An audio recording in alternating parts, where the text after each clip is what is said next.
오늘 묵상 시편 2편 누가 당신의 왕입니까? 구약 성서 시대는 말할 것이 없고 신약 시대 역시 왕이 세상을 지배하고 다스렸습니다. 구약 성경을 펼치면 온갖 나라가 다 등장합니다. 신구약 성경에는 인류 역사에 등장했다 뒤안길로 사라진 5대 제국가 시리아, 바벨론, 페르시아, 헬라, 로마에 나타납니다. 그 모든 제국은 왕들이 통치했습니다. 이 외에도 구약 성경에는 여러 나라가 등장하고 그 모든 나라를 각기 왕들이 다스렸습니다. 왕이 없었던 이스라엘은 사무엘 선지자에게 왕을 요구했습니다. 왕을 요구하는 것에 담긴 진짜 의도가 무엇인지 하나님은 꿰뚫어 보셨습니다.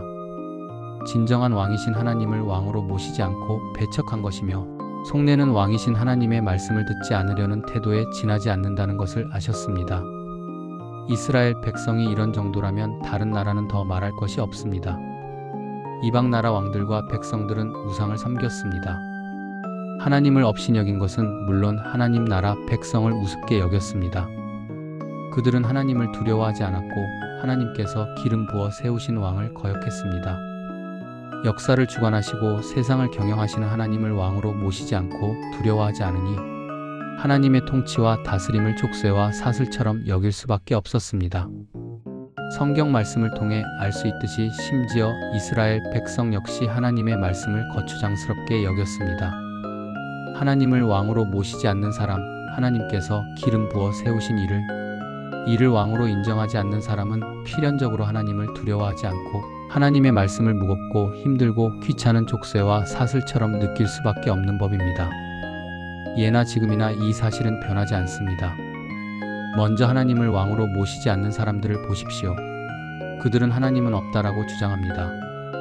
하나님을 우습게 여깁니다. 당연히 하나님의 말씀과 계명도 하찮게 여깁니다.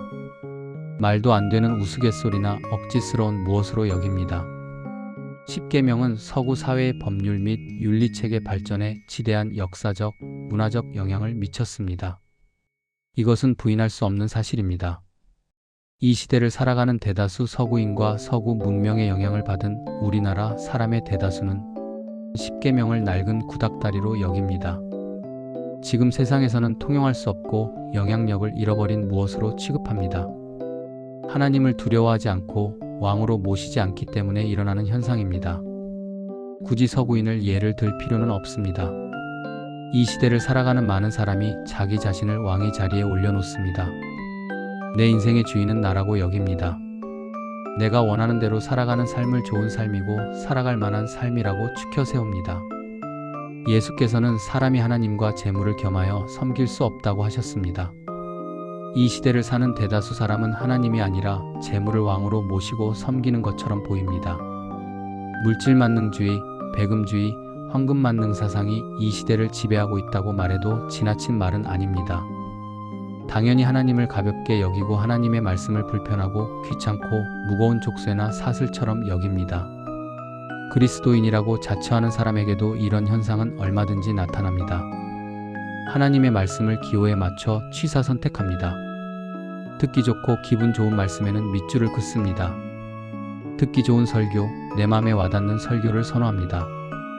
부담스러운 말씀은 건너뛰거나 그 안에 담긴 의미가 무엇인지 곱씹어보지 않습니다. 당연히 밑줄을 긋는 일은 없습니다. 죄와 회개에 관한 설교는 인기가 없습니다. 지옥에 관한 설교는 자취를 감춘 지 오래되었습니다. 교회 안에서 나누는 대화에서도 어떻게 하면 더욱 그리스도인답게 살아갈 것인가? 가정과 직장, 학교에서 어떻게 믿음을 붙들고 살아갈 것인가? 에 관한 이야기보다는 주식과 투자, 건강, 자녀의 학업 성적과 진학에 관한 이야기가 더 큰 비중을 차지하는 것처럼 보입니다. 절대로 하지 말아야 할 말이라는 뜻이 아닙니다. 하나님을 두려워하지 않고 예수 그리스도를 왕으로 모시지 않을 때 주객이 전도된다는 뜻입니다. 그리스도인도 예외가 아니라는 말씀이기도 합니다. 시편 기자는 지혜롭게 행동하라고 경고합니다. 두려운 마음으로 주님을 섬기고 겸손하고 낮은 마음으로 주님을 예배하고 찬양하며 하나님의 아들에게 입을 맞추라고 가르칩니다. 그렇지 않으면 망할 수밖에 없고 주의 진노의 잔을 마실 수밖에 없다고 경고합니다. 하나님을 두려워하고 하나님의 아들을 왕으로 모시고 사는 삶이야말로 지혜로운 삶이요 생명의 삶이라고 가르칩니다. 시편 2편은 가장 대표적인 메시아 예언시인데요. 장차 예수께서 왕으로 오실 것을 예언한 시입니다. 특별히 7절 말씀은 예수께서 세례받으실 때 하늘에서 울려 퍼진 하나님의 음성입니다. 변화산에서도 예수의 제자는 이 말씀을 들었습니다.